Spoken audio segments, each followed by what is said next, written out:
Hey guys, hope you're all doing well.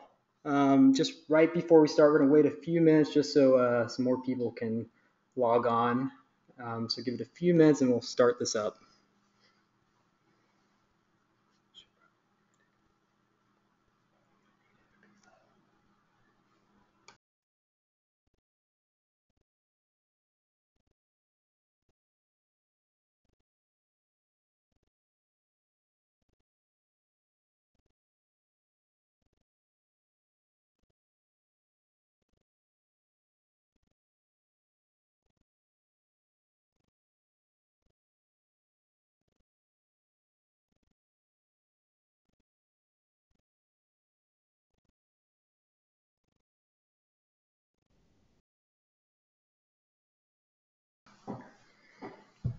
Okay, guys, so it looks like we have most of the attendees all set up and ready to go. So we're going to go ahead and start. So welcome to the webinar. I'm Jack Meredith, Head of Marketing with TicketBud, and I'm here with Ben Schwartz, Grand Poobah of Sales with TicketBud. What's up, guys? So just if you guys aren't aware, TicketBud, we are a end-to-end event ticketing and registration platform that takes care of not only your ticketing, but your promotional needs and attendee management needs. For this webinar today, the topic is going to be 8 social media tactics to ignite ticket sales. It's going to be really fun. We're going to give you some juicy tactics that you can implement right after this webinar, and we're pretty excited about it. Right before we start, just a couple things. This webinar is going to be available. The recording is going to be available. We'll send it to you guys tomorrow, along with a slide deck. I think the slide deck is also under one of the handouts in your GoToWebinar control panel as well. And last thing, we're going to save the questions to the very end, so feel free to hold on to them until then. Sounds good. All right, so when this webinar is over, we want you guys to do 3 things. The first thing is to understand what you need to do before jumping into tactics. That's going to be the first part that we're going to dive into. Secondly, we want you to define your targeted attendee and where they hang out on social media. This is super important in terms of executing on your social media marketing strategy for your event.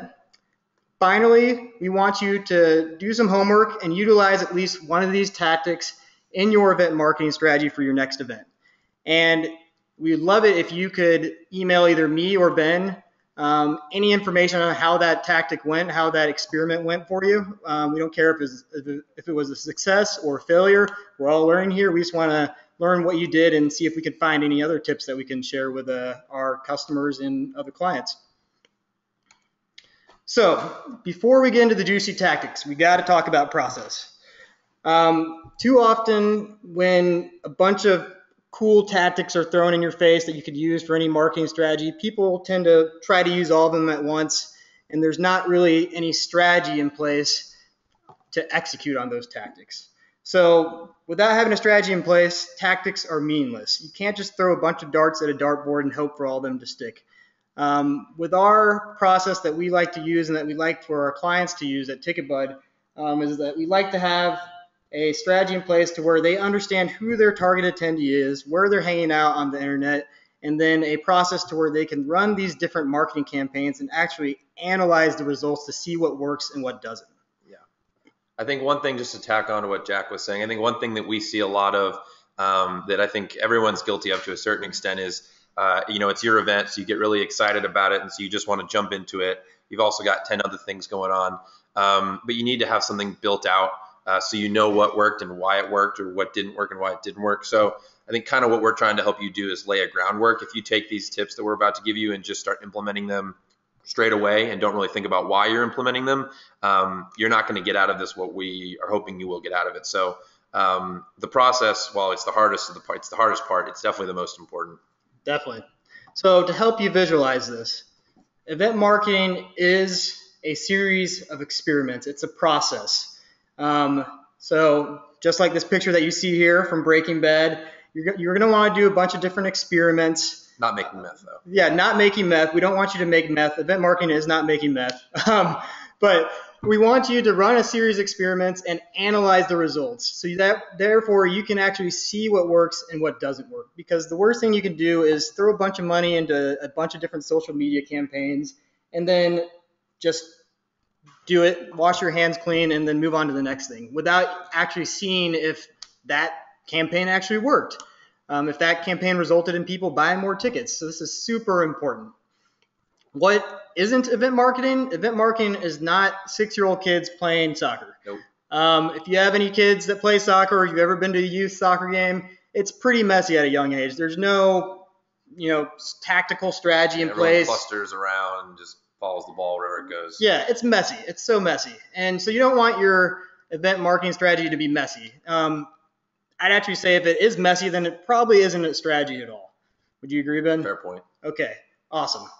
So with that out of the way, let's talk about the social media landscape. I know, Ben, you want to kind of discuss a little bit more on, what are we seeing today? What's changing? What's staying the same? And what trends are we looking at? So I don't think it's a surprise to anybody that social media changes pretty rapidly. It seems to be not just changing, but accelerating. It's not every day it stays the same. Something new is popping up. A new social media platform is popping up seemingly every day.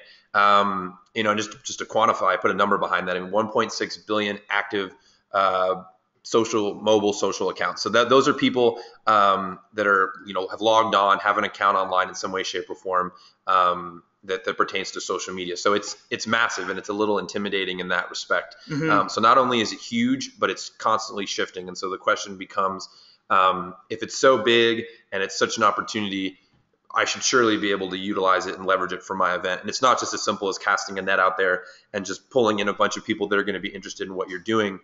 You still have to be targeted. Of those 1.6 billion, the majority of them aren't going to be interested or even near you or whatever. There's going to be a lot of things that you're going to have to funnel down to the people that want to go to your event. So I think the most important thing about this is that you really need to know your audience. It's a huge sea of people. You really need to know the ones that are going to be your targeted, ticket buying audience. Mm-hmm. Definitely. Yeah, you have to cut through the noise. And with all, these different platforms, it does make event marketing frustrating. It's hard to keep up with. Things are rapidly changing, like Ben said. But what it also does, it creates an opportunity for you to find new attendees. There's all these different platforms that are popping up to where your target attendee could be hanging out on, whether that be Instagram or Reddit or one of the other social networks we'll be talking about today. So as long as you're smart about it and you do the legwork to really understand who your attendee is, finding what social media channels work is going to become an easier process. Yeah. Cool. So who's ready for some tactics? All right, let's get this going. So first, tactic number 1, incentivize social sharing. This one's easy. This one should be on all of your guys' radars. And why is that? It's because events are inherently social. People don't want to go to their events alone. They want to bring their friends, their peers. They want to, make it as enjoyable of an experience as possible. So how can you incentivize this? So what we've seen some of our clients do is that they'll actually offer a small discount on the ticket price to increase sharing. So hypothetically, let's say Ben buys a ticket to my event. I'll tell Ben, hey, you can get $5 off if you share this with 5 of your friends and 2 of them buy tickets. You can really, there's a lot of different strategies that you could try out with this. But the idea is that, people are going to want to do this anyways, but this kind of tactic is just to ensure them to do it. One platform that we've seen some people use, I don't know too much into it, but it's worth checking out. It's a platform called Referral Candy. It's primarily, the use case is to build out referral programs to get, more people to buy tickets or anything else other than tickets. It's really across the gambit. How this works on our site, so for TicketBud, for instance, we actually, every time a ticket purchase is completed, we'll actually have on the confirmation page different call to actions for them to share on either Facebook, LinkedIn, Twitter. And so we make it extremely easy for your event to be shareable and to kind of crack that viral code, so to speak. So nice segue from incentivized social sharing is ticket giveaway contests. There's a lot of meat in this tactic, so please follow along. So why contests are awesome.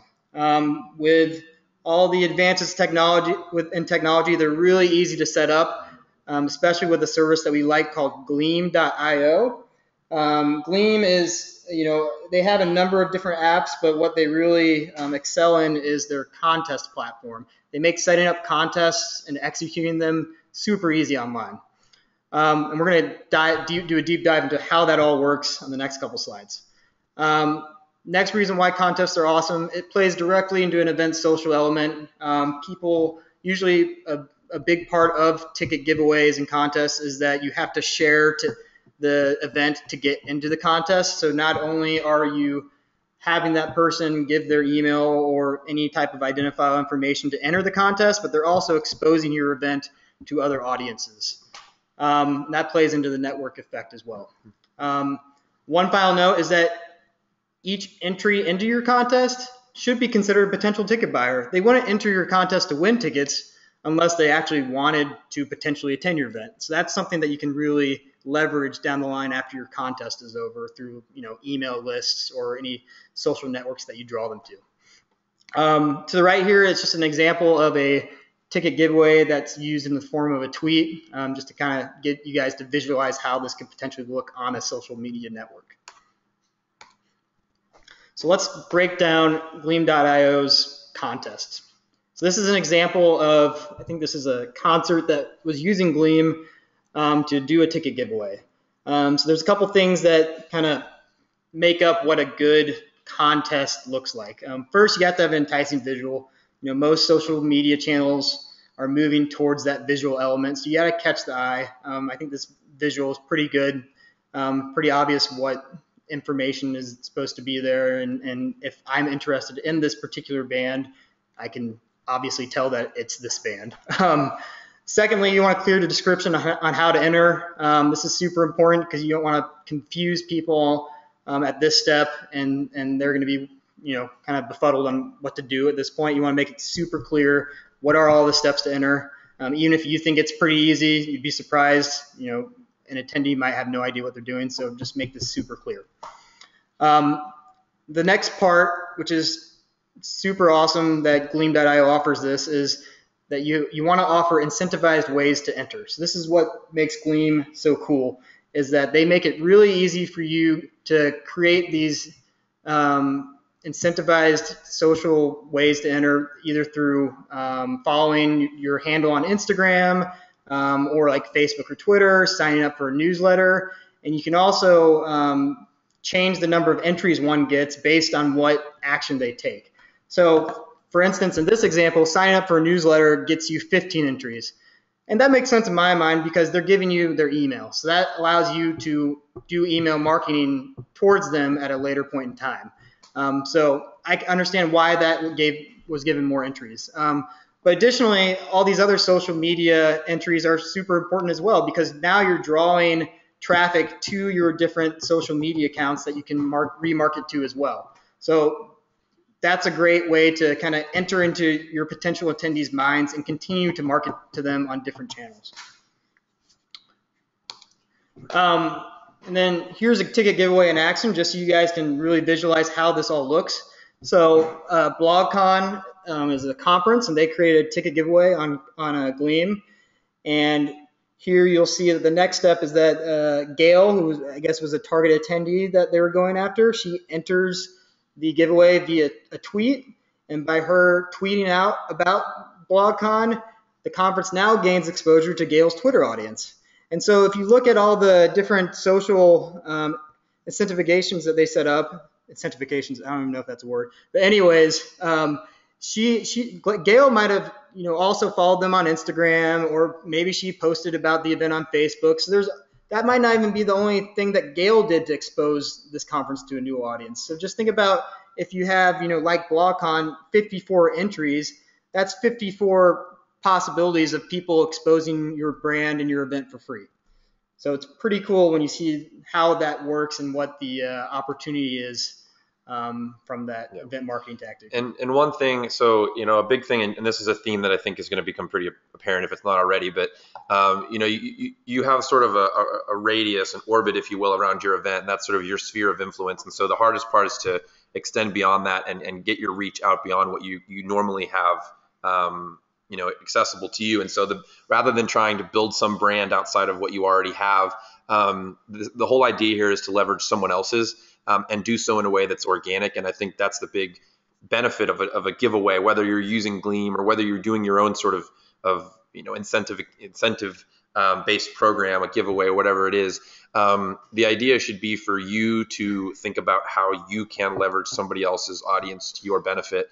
And of course, if I see somebody's Twitter handle or a tweet from them and it looks very robotic and it looks like they just hit a share button, it looks kind of spammy. If you can get somebody to do kind of what Gail did here, and the tweet looks like she wrote it and it's very organic from her standpoint, it's just going to make it more authentic and easier to be accepted by her audience or his audience or whoever's audience. So, I mean, this is going to apply to every step, but I think that's the big thing about this giveaway is that you're trying to leverage this possibility of winning something to an audience that extends far beyond your sort of small reach. Oh, totally. Yeah, social proof is huge for events. So moving on to tactic number 3, let's talk about Instagram. Ben, I know you love Instagram. I do. I love me some Instagram. And the main reason I like Instagram more than a lot of the other social networks out there is how visual it is. I mean, aside from the fact that it's, as you can see, the fastest growing social network, I mean, that's obviously a big benefit. It's the visual side of it. It's way more real to me than seeing somebody tell me a tweet how great the concert was. I can see pictures that tell me that. And it's mobile. I think that people a lot of times forget how often you truly are on the internet. I mean, if you think about it, you think when you're on the internet, you think of yourself at home on your laptop, but you're on it when you're on your phone. Hopefully not while you're driving, but in the car with somebody or at lunch, you're on your phone probably way more than you're on your computer. So the fact that it's mobily optimized and that it's visual, I think makes it an ideal way to tell a story about whatever it is that you're doing or for your event, what your event's all about. So yeah, I mean, I'm a big fan of that. And of course, hashtags, as we'll get into on the next slide, hashtags is a big way to take the giant rodeo, if you will, that is Instagram and put it to your advantage, because it's a lot going on. There's a lot of noise. So hashtags are a way to bring the audience to a very targeted place on Instagram that you have set up for them. Definitely, yeah. And to add to the visual storytelling element, because it's all pictures, it's incredibly easy to kind of digest your Instagram feed. With Facebook, there's just so many different posts of, people that you do know or maybe that you don't even know and that you really shouldn't be friends with at this point in time, but you still see their stuff on your feed. So it gets a little bit nauseating to kind of digest all this. With Instagram, it's all usually beautiful pictures, interesting pictures, and it's very easy to kind of just scroll through and digest. For me, it's just an easier thing to turn into a habit that I'm using on a daily basis. Well, the attention spans are low. I mean, that's just the way it is. That's what social media is all about, is getting what you need quicker, as quickly as possible. So, we can move to the next slide, but it's pretty obvious that you need to visually be getting somebody's attention. And so for this example, this photo mentioning example, this is at a contest at Hangout Fest, which I believe is in Alabama, on the beach in Alabama. And so what they did is they took a photo of some of their attendees that they took, and it's on the Hangout Fest Instagram, and they put it out there. And so what happened is these girls that are in this photo, they saw that they were in the photo and they tagged their friends in comments telling them to come look at the photo. And so every time that they tagged a friend, that friend, it now popped up on their feed, and that person more than likely then shared it because they knew that person. And so very quickly you have a picture of 4 girls going out to all of those. Now all of those girls' accounts are seeing it, and now potentially anybody that shares it within that. So you've sort of got this, almost look at it like you would a family tree, so to speak. You've got sort of the ancestor that starts it, and then from there it just branches, and by the time you get a bunch of generations down, it's huge. And so I know that's a corny example, but you get the idea that eventually after this has been shared and people have tagged their friends, and you can see they're mentioning their friends' accounts. I mean, this goes from 4 people to thousands, and I know it sounds kind of cliche and doesn't that's not going to happen for my event, but you'd be surprised how quickly your event is all of a sudden all over all over Instagram for the people that you're interested in. So the point here is that you want to put faces in the pictures, put people in the pictures, give people a reason to want to tag themselves and their friends. If it's just a picture of the buffet table, that's awesome. Food is delicious, but you're going to limit the virality of it. What you really want is people. You want their, like I said, you want their accounts, you want their audience. And so give them a reason to want to share that with their audience. Definitely. Yeah, and to add to that, the great thing about photo mentioning is that every person that's mentioned here is now exposed to the Hangout brand. So if you look down towards the bottom of the comments, Heidi K says, "That's me on the left. Thank you, Hangout Fest. This weekend was incredible." So now everyone's going to see that comment, see the picture, see how awesome it is, and they're probably going to want to attend next year. So it's really social media marketing in essence is that you're being authentic, you're exposing your brand to all these people, and they're probably your targeted attendees if they're friends of these girls that also attended. Another great thing about Instagram, it's also good for contests. We've seen a lot of events and like venues use it, using the photo mentioning mechanism where the contest will be like, hey, mention your friend here and you'll be and like our page or tweet out something on Twitter. Anyways, you're going to start seeing all these notifications build up just like you do for this glitch mob ticket contest where people start mentioning their friends, they enter the contest, their friends want to enter into it. It's kind of like this cycle that happens that really can expose your event to more and more people. So to summarize kind of our thoughts, best practices for Instagram. First bullet point, unless you're producing a large scale event, like I'm talking like giant festival, creating an account for your organization is probably the better play here. Just because, let's say you're a nonprofit organization and you're organizing a fundraiser, you're really not going to have that much time to create an Instagram account for that potential fundraiser and then build your audience and then market to your audience. Yeah. By the time your event's probably going to be over before you make any headway. So if I was a nonprofit organization, I'd create an Instagram account for my organization and then or use your own, obviously. Yeah, or use your own, and then sprinkle different Instagram posts based on all the events I do throughout the year. So you're constantly on top of mind of all your followers, and you can build your audience over time. Like we said in the last slide, contests via photo mentioning is a great way to attract eyeballs. Everyone's going to get a notification when they're mentioned.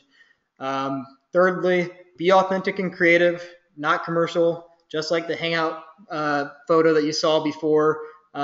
Showing people, looks like it was taken on a smartphone. There's not like a bunch of, I guess what I'm trying to say, like design elements to the photo. There's not like a watermark in the bottom corner by some professional photographer. It's not staged. I mean, it very much looks like this just happened to be it's just a very organic, fun time. I mean, an infomercial is going to look like an infomercial. Something that's native is going to look like it was just intended to be shared amongst a few people. So, yeah, I mean, your brain can tell what authenticity it looks like. And so, you should be able to see, is this something that my attendees are going to be able to is their BS meter going to go off, so to speak? For sure. And the last point, research and use popular hashtags that are relevant to your event. So whether that be location or your target audience, this takes a little bit of research, obviously. It says it in the bullet point. But if you can find different niche hashtags that have a big following and a lot of posts connected to it, you can really leverage that in your Instagram posts as well. So the example that we give below is this hashtag that's ATX vegan, and people use this hashtag to display all these vegan foods that they're eating based on what we saw. So how could this benefit an event? Well, let's say I am a event organizer that's planning a vegan food truck festival in Austin.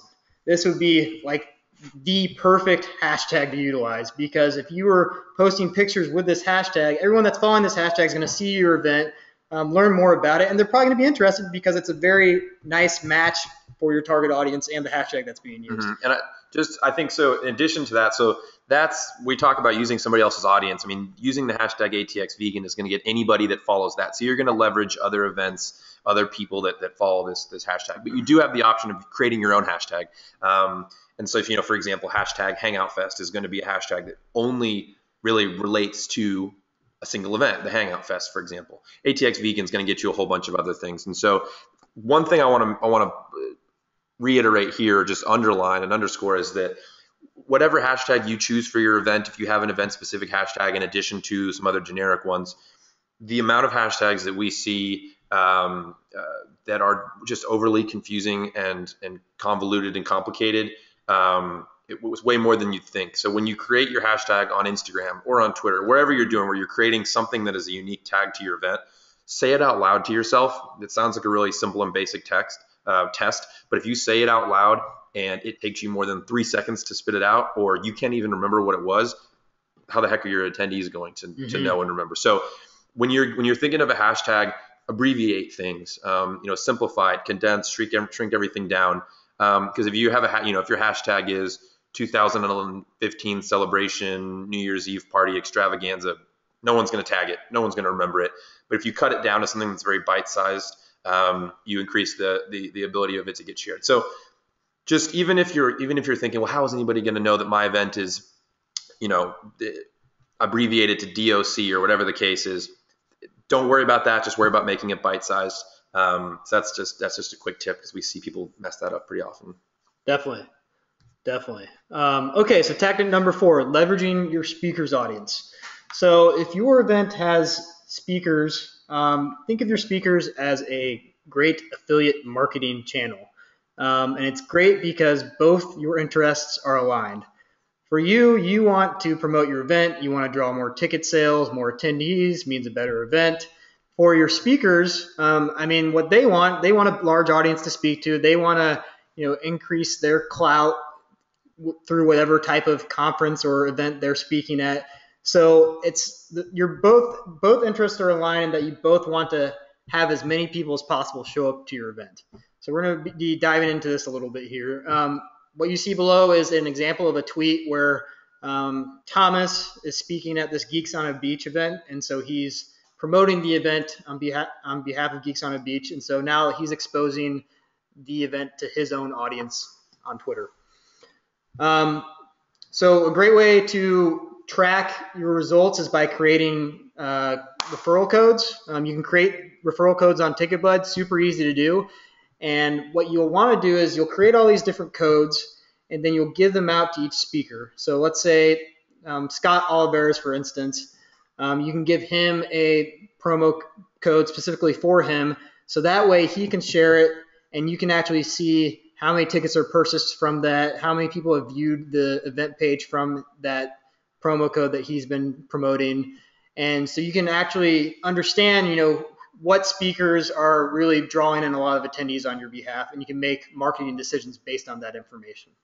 In these images, we're just showing you some examples of how this was used, and it's a pretty cool tactic to use, just because it's perfect for social media.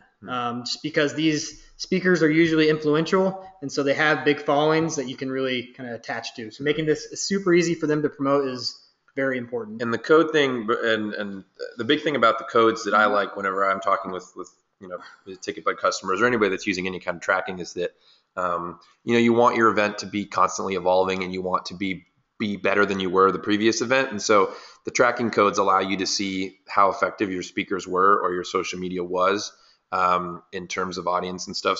So reiterating what Jack says, not only is it a great way to give a unique code, it's also good because you can look, you can debrief after an event and see that this particular speaker was just didn't do it, just wasn't helping you out, or there was a speaker that you did not expect to be a big draw, and this person just absolutely killed it with their social media and brought 100 or so tickets. That way you don't have to guess, because a lot of times what we'll see actually is somebody gets a really big speaker and they're super pumped, but that speaker, because they're so big, maybe they don't do a great job of promoting, versus a smaller speaker who's trying to kind of prove whatever themselves or whatever, be an expert in what they're talking about.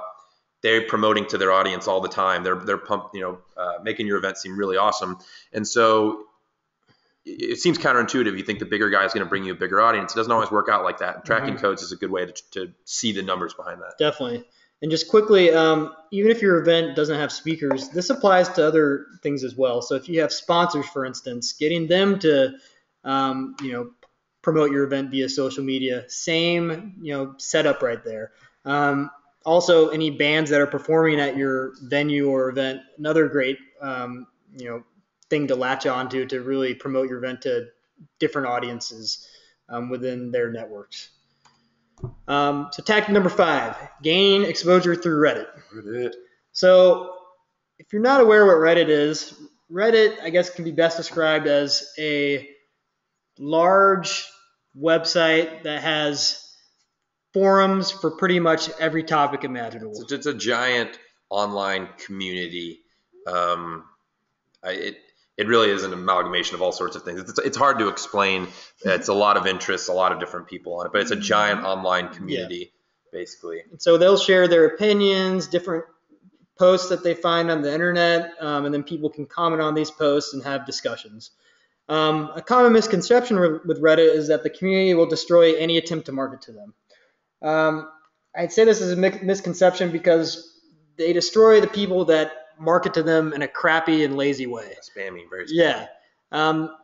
You can't BS the Reddit community. They know when you're trying to advertise them to them. So how you don't get destroyed when you're doing any marketing, you want to be native, you want to be authentic, and you also want to be relevant to whatever community that you're posting into. And when I say native, I mean that you have to really understand the language that a particular community is speaking in.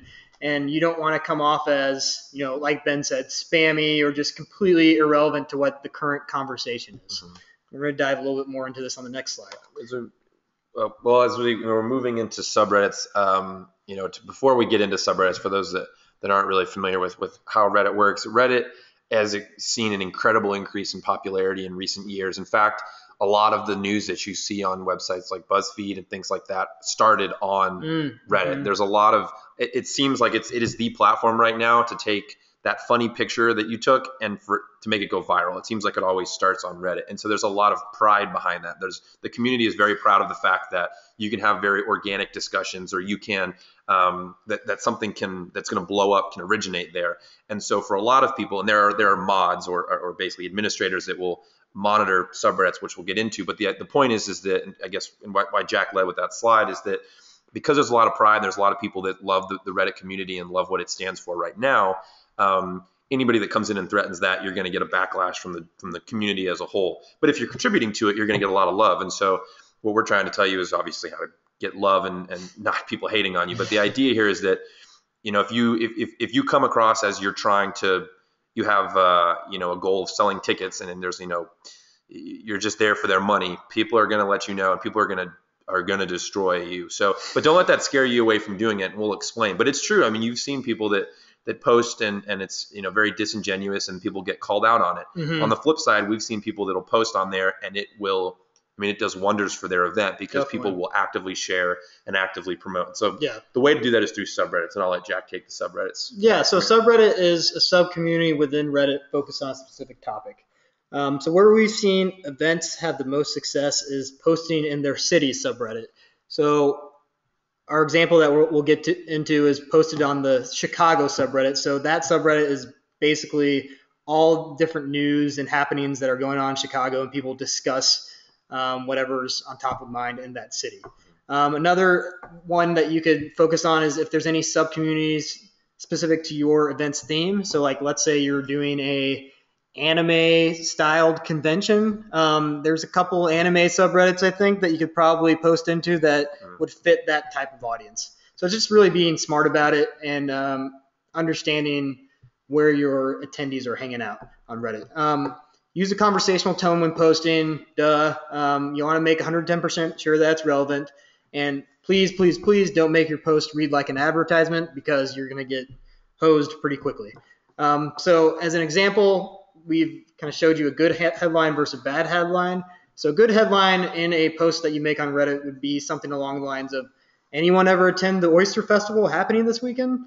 We like this headline just because it's curious. It's trying to start a discussion, and hopefully people kind of latch onto it and want to talk about, whether they had a good time the previous year, or, what are the details of the event. That's perfect for utilizing Reddit in a good way. It's something you would say to a friend. I mean, that would not be out of place in a conversation, versus a bad headline, which would be if, buy tickets to the Oyster Festival, $45, get them now. I mean, the best way to think about what's a good headline and what's a bad headline is think about which of those two seems out of place, like I said, in a conversation. If I'm talking with a friend and he says to me, hey, anyone ever attended that Oyster Festival? I haven't, but it looks awesome. Tell me more about it. Versus if we're having a conversation, all of a sudden my friend says, hey, buy tickets for this Oyster Festival for $45. Get them now. It's not. It's going to be a weird conversation. And I'm going to know that probably anything that comes out of that person's mouth going forward could be to sell me something, could be to spam me something. And so to add something to subreddits, the way you come across as spammy, basically when you get down to it, being spammy means you're telling somebody something that's not relevant to them. That's essentially what spam is you're getting something, you're receiving it, and it's not relevant to you. So the way to avoid being irrelevant is to get more and more focused. And that's what this subreddit does, is it allows you to not just blast your message out to 1 million people. It allows you to blast it out to maybe 1,000. But those 1,000 people are all interested in anime conventions, or are all interested in, seafood. And there are a lot of subreddits in Reddit, probably way more than there should be. There are some very niche communities of maybe just 50 people. But if all 50 of those people are super into what you're doing and they all buy tickets, it's way better than blasting it out to 10,000 and none of them care. Definitely. So subreddits are your friend. You want to get as narrowly focused as possible. Definitely. So quickly, let's show you an example of this in action. So this is the Chicago subreddit. And so on what you see here on the left side is a bunch of different posts that people have made. And at the top, you'll see that there's sticky posts. So these are posts that stay on the top and that don't move up and down based on how many people are interested or upvoting the particular post. So what we want to zero in on is this air and water show. So this is some big show in Chicago that I guess it's drawing a lot of attention recently. And so they actually got a post stickied on the top of the subreddit. So what this means is that every time someone goes to this subreddit, this is going to be on the top of their page. And you can see how this works. On the post itself, it already has 96 comments, which means that's getting very good engagement. And then over on the right side, you'll see that there's over 72,000 readers on the Chicago subreddit. And at the time of this screenshot that was taken, there's 365 checking it out right now. So think of that, how many eyeballs you can potentially get if you find a subreddit that matches your event. There's really a lot of opportunity here. Last thing, they also someone actually posted another thread about the air show, which was a organic post. And even that post was upvoted with 75 comments. So these guys are doing a really good job. And it might not even be these guys. It could be someone else that's just interested in the air and water show that's decided to post it on Reddit, which is awesome because that's going to be non-spammy as possible because they're not even interested in promoting your event. So if you get that type of organic growth through Reddit, that's awesome. If not, if your event's not that big, take a shot at it and just follow our steps, and you should probably get some good feedback and good engagement with the post. And if because Reddit can be the best and worst in promotion, like we sort of are emphasizing, if you come across as spammy, people are going to call you out on it. If you come across as organic, you could really see a real boost. Feel free to ask either of us. I mean, I don't mind answering an email at all if you're saying, hey, I'm new to Reddit. How does this, if I say this, what do you think will happen? I'm happy to. So if anybody on this webinar wants to know from Jack and I, we have some experience with Reddit. Feel free to shoot us an email if you want. I'm happy to go back and forth on how you could use this for your event. Definitely.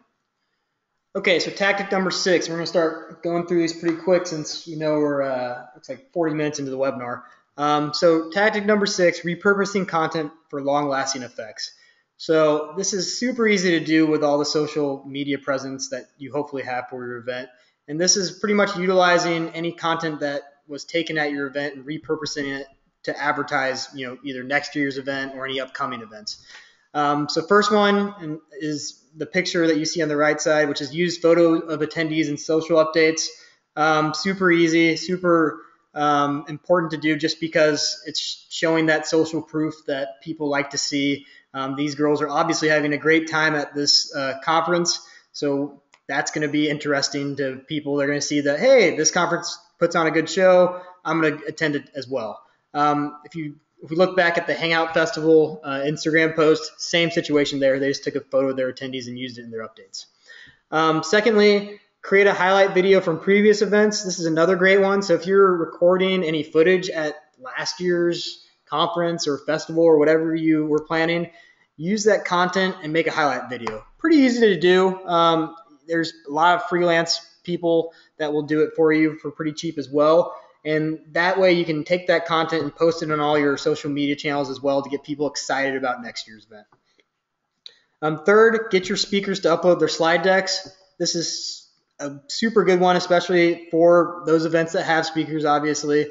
By uploading their slide decks to either something like SlideShare or their own website, you're essentially getting more exposure that lasts beyond just the event. Because there's a lot of people that maybe they didn't get to attend last year, but they wanted to look at the different content, and now they can do that and see how awesome the event was and buy tickets for the following year.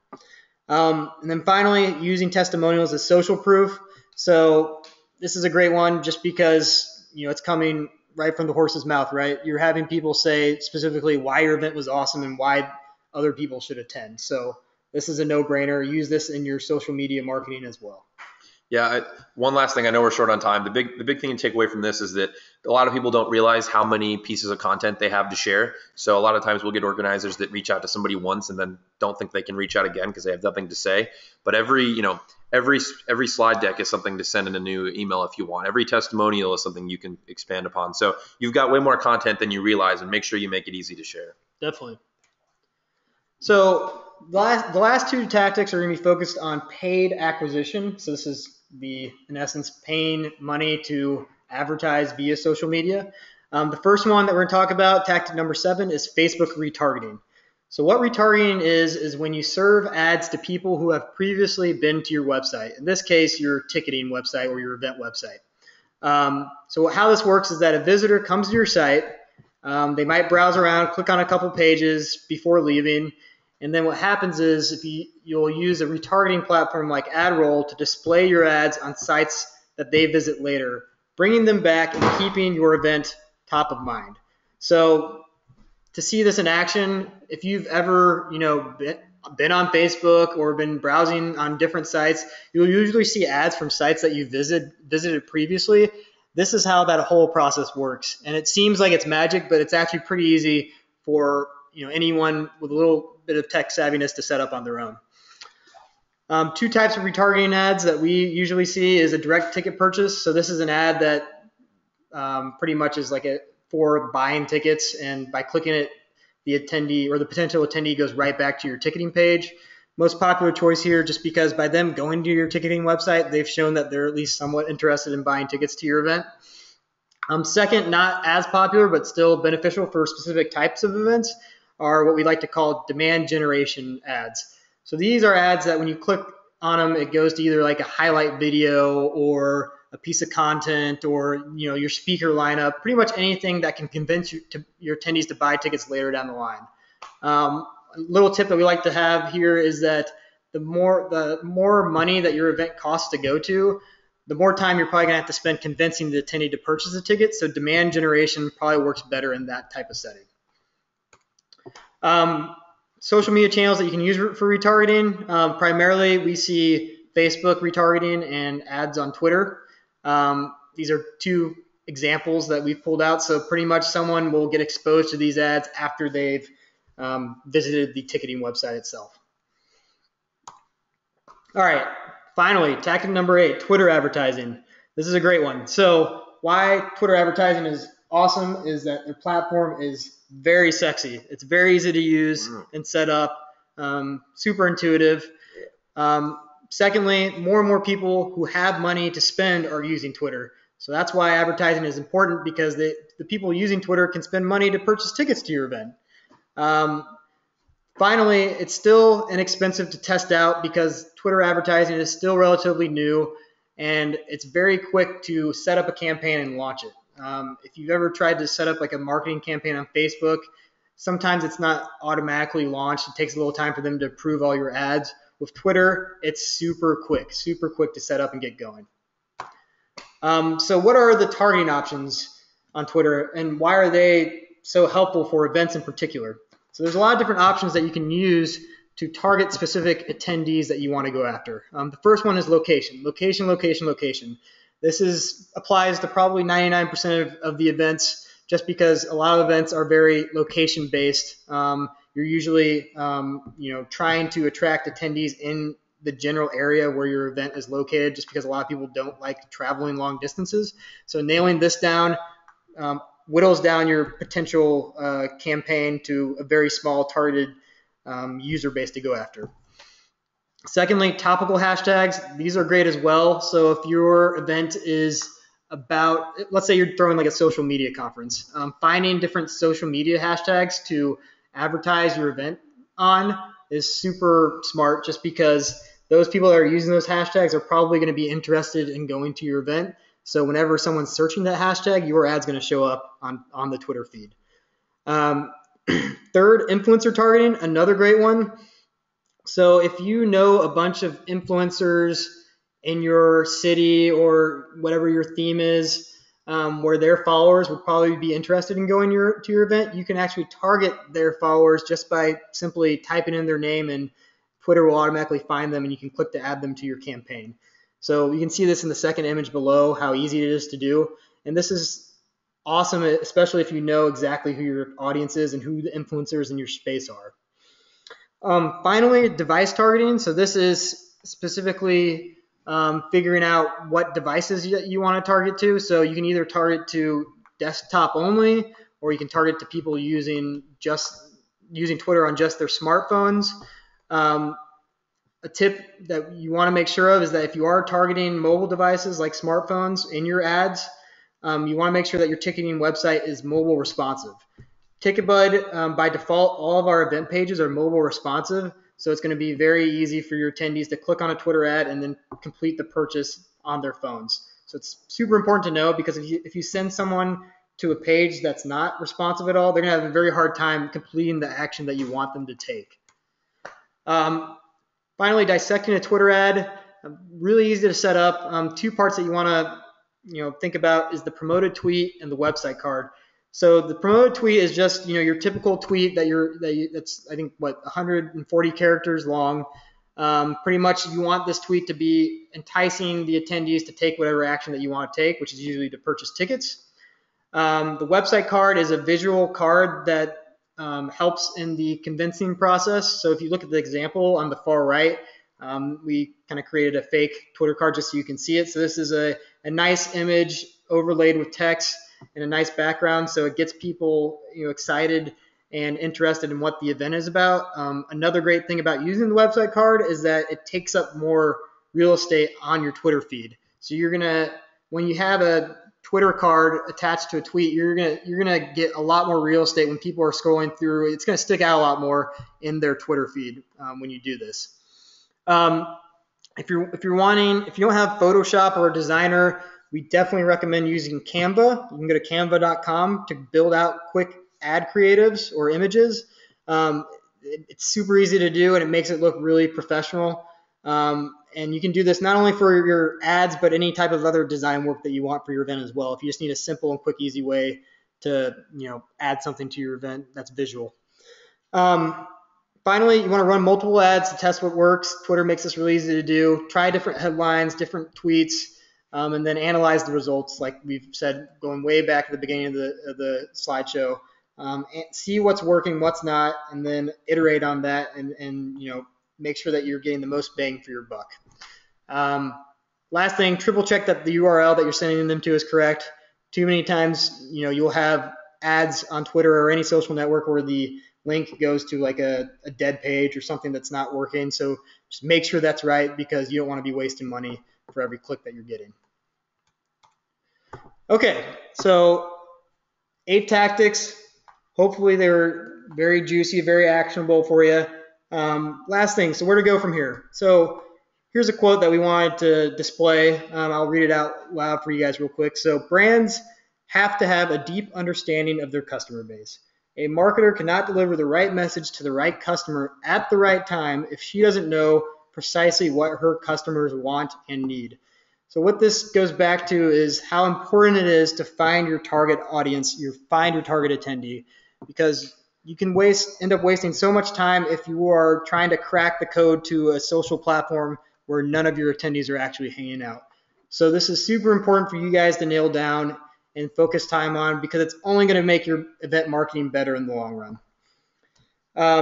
So and segue to that, what we want to do is create a social media marketing strategy from here. Take these tactics, take what you've learned, see what applies to your event, and create a strategy of some sort that you can start implementing right away and have an analysis stage in place so you can actually learn what's working and what's not.